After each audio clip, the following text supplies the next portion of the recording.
Capítulo 16. O fundamental do diagnóstico e dos sintomas da ruptura dos 12 canais. O imperador amarelo perguntou: o que é essencial no diagnóstico? Respondeu Tipo: no primeiro e segundo meses lunares, a energia do céu começa a ascender e a energia da terra começa a se sobressair. Neste momento, a energia do homem está no fígado. No terceiro e quarto meses lunares, a energia do céu está se desenvolvendo e a energia da terra está crescendo.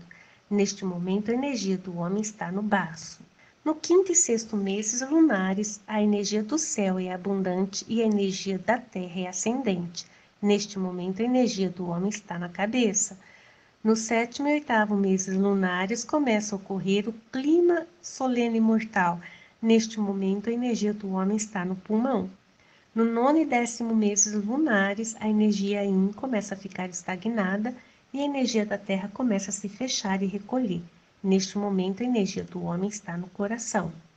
No 11º e 12º meses lunares, a Terra está confinada ao gelo e a energia da Terra está lacrada.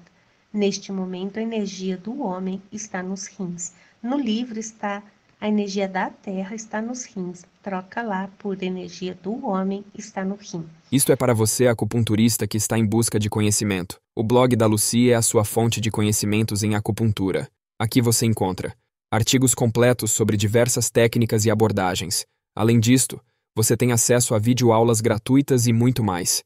Acesse agora mesmo o blog da Lucy e comece a transformar a sua carreira. O conhecimento está ao seu alcance. Clique no link da descrição e descubra um mundo de possibilidades. O primeiro e segundo meses lunares corresponde no calendário ocidental, fevereiro e março. O primeiro mês lunar começa entre dia 3 de fevereiro, vai até dia 9 de fevereiro, podendo ter essa variação de início de mês. É o calendário lunar. E o primeiro mês lunar é o mês do tigre, é o mês de Yin, que é madeira. E o segundo mês lunar, que é o coelho, que também é madeira Yang, madeira Yin. Por isso que a energia do homem está no fígado. No terceiro e quarto meses lunares corresponde ao dragão e à cobra. O dragão é terra. O terceiro e quarto meses, correspondente a intervalo das estações. No quinto e sexto meses lunares é a época do fogo. O quinto mês é o cavalo, que é Vu, que é fogo. E o sexto mês é a cabra, que é terra, terra de fogo.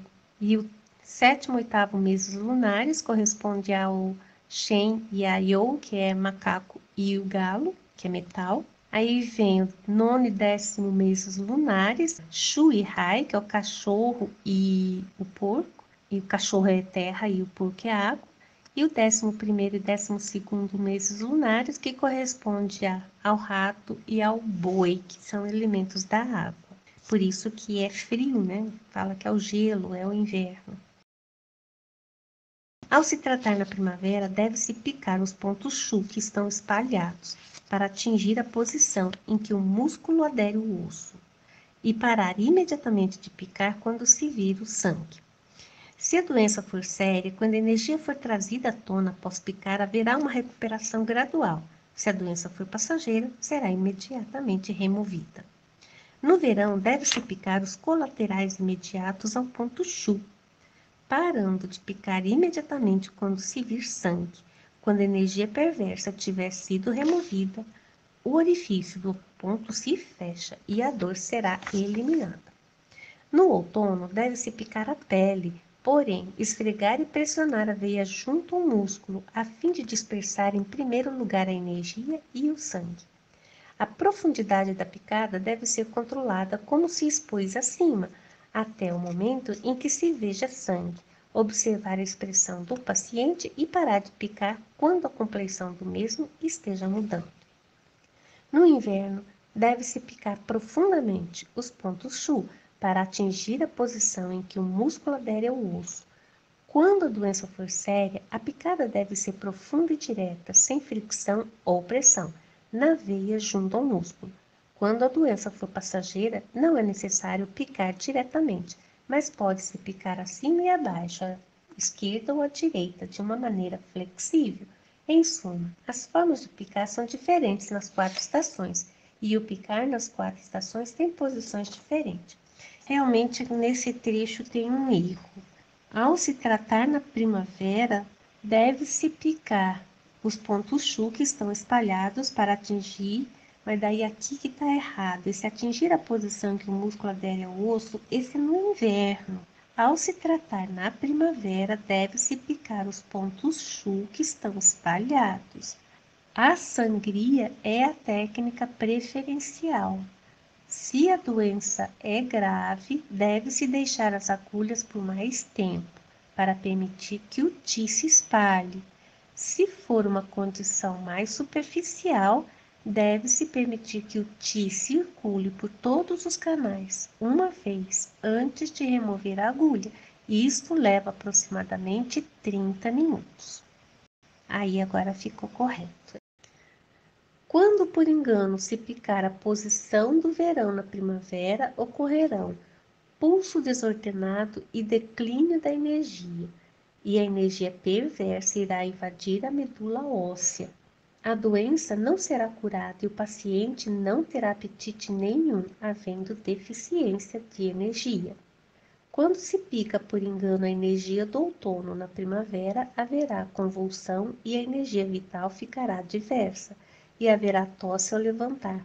A doença não será curada e o paciente algumas vezes fica sobressaltado e muitas vezes quer chorar. Quando por engano se pica a posição do inverno na primavera, a energia se ancorará profundamente nas vísceras, causando a distensão do abdômen do paciente. A doença não será curada e o paciente começará a falar demais. Quando se pica a posição da primavera no verão, a doença não será curada e o paciente ficará cansado, tenso e fraco. Quando se pica a posição do outono por engano, no verão, a doença não será curada. O paciente não terá vontade de falar com sinceridade e, com frequência, se sentirá pouco vontade, como se alguém quisesse prendê-lo. Quando se pica por engano a posição do inverno no verão, a doença não será curada, ocorrerá uma energia vital adversa e ele estará prestes a ficar com raiva. Quando por engano se pica a posição da primavera no outono, a doença não será curada e o paciente ficará inquieto. Quando ele desejar fazer algo, irá esquecer de imediato o que quer. Quando se pica por engano a posição de verão no outono, a doença não será curada e o paciente terá cada vez mais vontade de dormir e sonhar. Quando se pica a posição do inverno por engano no outono, a doença não será curada e o paciente irá sentir calafrios. Quando por engano se pica a posição da primavera no inverno, a doença não será curada. O paciente não conseguirá conciliar o sono, mesmo quando estiver cansado, e mesmo que tenha dormido, será como se tivesse visto algo em sonho. Quando se pica por engano a posição do verão no inverno, a doença não será curada e irão ocorrer transtornos na energia vital do paciente e também a síndrome PI ou insensibilidade. Quando por acaso se pica a posição do outono no inverno, a doença não será curada e com frequência o paciente irá ter sede. Quando se pica o peito e o abdômen do paciente, deve-se prestar atenção para evitar ferir as vísceras. Se o coração for picado, o paciente morrerá em 1 dia. Se o baço for picado, o paciente morrerá em 5 dias. Se o rim for picado, o paciente morrerá em 7 dias. Se o diafragma for picado, o que se chama ferir o meio, embora a enfermidade possa melhorar temporariamente devido ao distúrbio da energia visceral, o paciente morrerá em 1 ano. A indicação para se evitar picar as vísceras é conhecer as maneiras incorretas e as corretas de picar. A assim chamada maneira correta é conhecer as posições dos órgãos do diafragma, baço, rins, etc. E deve-se tomar cuidado para evitá-los. E não se conhecendo as posições, se não se as evitar, as 5 vísceras poderão facilmente ser lesadas, o que se chama maneira incorreta. Por isso, é necessário Antes de picar o peito e o abdômen, abaná-los com um pano para evitar ferir as vísceras por meio de uma picada profunda. Se ao picar não se obtiver um efeito curador, deve-se picar de novo. Ao picar, a inserção da agulha deve ser de ação rápida. Ao tratar uma doença com inchaço, pode ser aplicado o método de girar a agulha, a fim de retirar o mal. Se a picada for sobre o canal, o método de girar não é necessário. Estes são os fundamentos da acupuntura. O imperador amarelo perguntou: quais as situações acerca do rompimento dos 12 canais? Tipo respondeu: ao se romper o canal Taiyan, ficará numa busca contínua com os 2 olhos.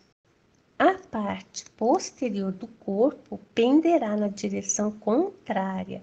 As extremidades terão cãibra com a suspensão do suor, e quando esta suspensão do suor ocorrer, o paciente morrerá.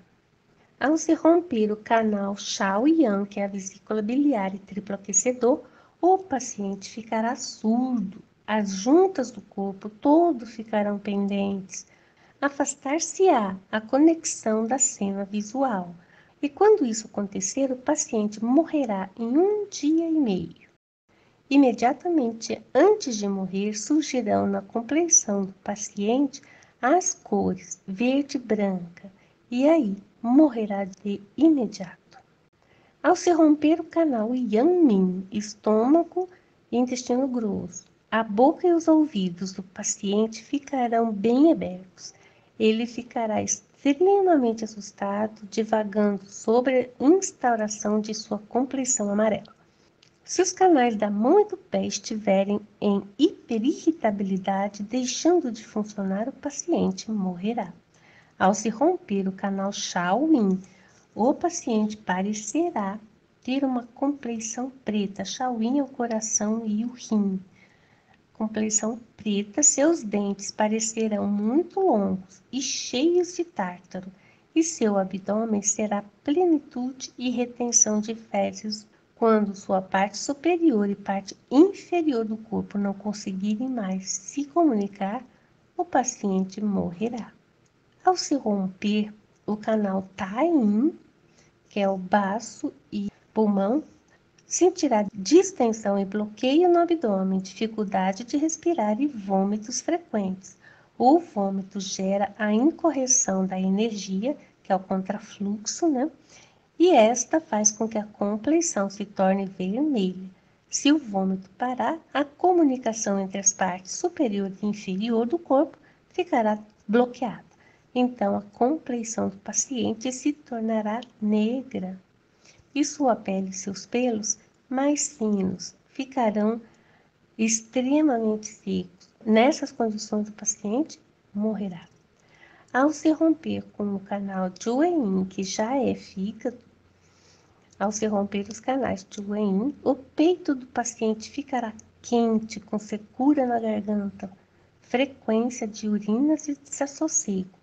Quando a doença for séria, ocorrerão os sintomas de língua enrolada e testículos retraídos, e neste caso, o paciente morrerá.